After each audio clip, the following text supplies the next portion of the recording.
नमः। श्री राधा कृष्ण चरण कमलेभ्यो नमः। श्री माता पितृ चरण कमलेभ्यो नमः। श्री गुरुदेव चरण कमलेभ्यो नमः। मनुष्य के जीवन में परिस्थितियां अनुकूल और प्रतिकूल आती जाती रहती हैं। जब अनुकूल परिस्थिति होती है, जब भगवत कृपा होती है, तो मनुष्य की सारी परिस्थितियां अनुकूल हो जाती हैं। प्रतिकूल परिस्थितियां अनुकूलता में परिवर्तित हो जाती हैं। रामचरितमानस में इसका उल्लेख आया है कि गरल सुधारी पू करहि मिताई, गोपद सिंधु अनल सितलाई, गरुड़ सुमेरु रेणु समताही, राम कृपा करी चितवा जाहि, राम कृपा करी चितवा जाहि। भगवान जिसके अनुकूल हो जाते हैं, जब भगवान पर कृपा बरसती है, भगवान की कृपा मानव के ऊपर बरसती है, तो गरल सुधा विष अमृत हो जाता है। रिपु करहि मिटाई, शत्रु मित्रता करने लगते हैं। गोपद सिंधु, सिंधु जो है सागर, उसके लिए गऊ के खुर के सदृश छोटा हो जाता है। अनल शीतलाई, अग्नि जो है वह शीतल हो जाती है। गरुड़ सुमेरु रेणु समताई, उसके लिए सुमेरु पर्वत धूल के समान हो जाता है।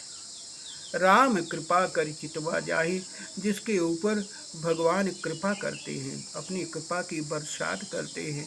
जासु कृपा नहीं कृपा अघाती, ऐसे परमात्मा की कृपा की जब बरसात होती है तो प्रतिकूल परिस्थितियाँ भी अनुकूल हो जाती हैं।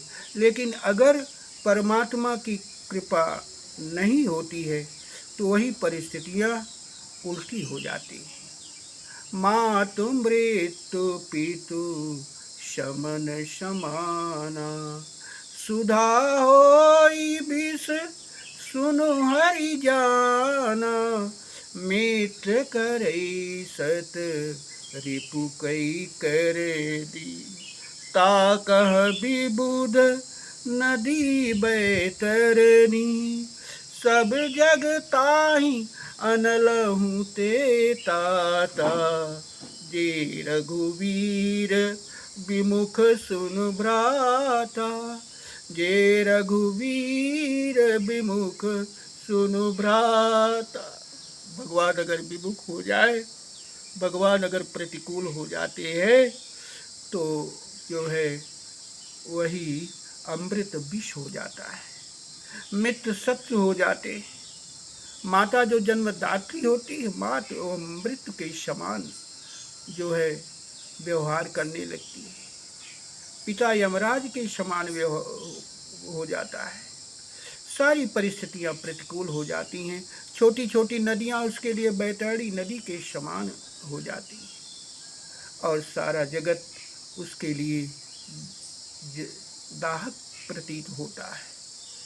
तो परमात्मा की प्रतिकूलता और अनुकूलता मानव के जीवन पर चलती रहती है। परिस्थितियां, मनुष्य परिस्थितियों का दास है। और संत जो हैं वो तो प्रतिकूल परिस्थितियों में भी अपने हृदय को जो अनुकूल बनाए रहे, बना के रखे, उसी का नाम संत है। संत मान अपमान का विचार नहीं करता है। कोई सम्मान करता है, कोई अपमान करता है। सममानी निरादर आदर ही, तब संत सुखी विचरन्ति मही। सममानी निरादर आदर ही, तब संत सुखी विचरन्ति मही। संत जब जगत में भ्रमण करता है तो कौन आरती करता है, कौन पूजा करता है, कौन अनादर